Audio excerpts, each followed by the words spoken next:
घाटशिला उपचुनाव पर पूरे देश की नजर है। शिक्षा मंत्री रामदास सोरेन की मृत्यु से खाली हुए इस सीट पर हो रहे उपचुनाव को बीजेपी हेमंत सोरेन सरकार को घेरने के लिए एक बड़े मौके के तौर पर देख रही है और यह चुनाव सत्ताधारी जेएमएम के लिए साख पर सवाल बन गया है। इसके अलावा मुख्यमंत्री नीतीश कुमार और चंपई सोरेन की खुद की साख के लिए भी ये चुनाव बेहद अहम है।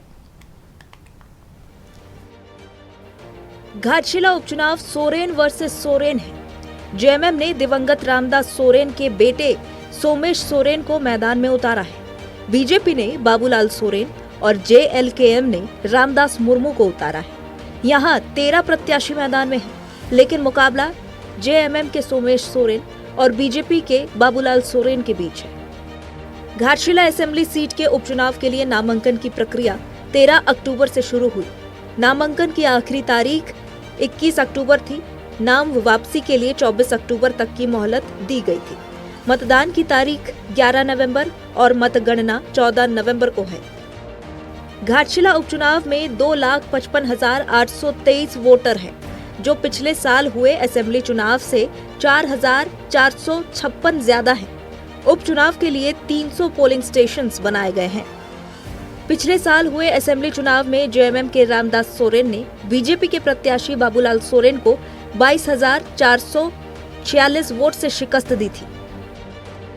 घाटशिला सीट के इतिहास की बात की जाए तो बीते 25 साल में सिर्फ एक बार 2014 में यहां बीजेपी को जीत मिली थी, जबकि बाकी सारे चुनाव महागठबंधन की ओर से कांग्रेस या जेएमएम ने जीते हैं।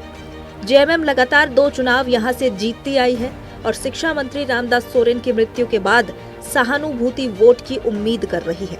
वहीं एनडीए को भी कोल्हान टाइगर चंपई सोरेन के नाम का भरोसा है। बीजेपी जानती है कि झारखंड में 28 एसटी रिजर्व सीटों में सिर्फ एक कोल्हान की सरायकेला सीट उसके पास है, वो भी जेएमएम से बीजेपी में आए चंपई सोरेन की वजह से।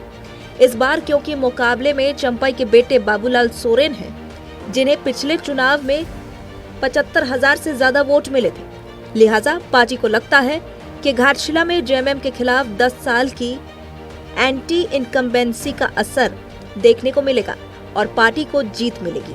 वहीं जेएमएम कोल्हान में अपने मजबूत कैडर और रामदास सोरेन को लेकर सिंपैथी वोट पर जीत दिलाने की उम्मीद कर रही है। निलय सिंह, कमल कुमार और तनय खंडेलवाल के साथ सत्यव्रत किरण की रिपोर्ट।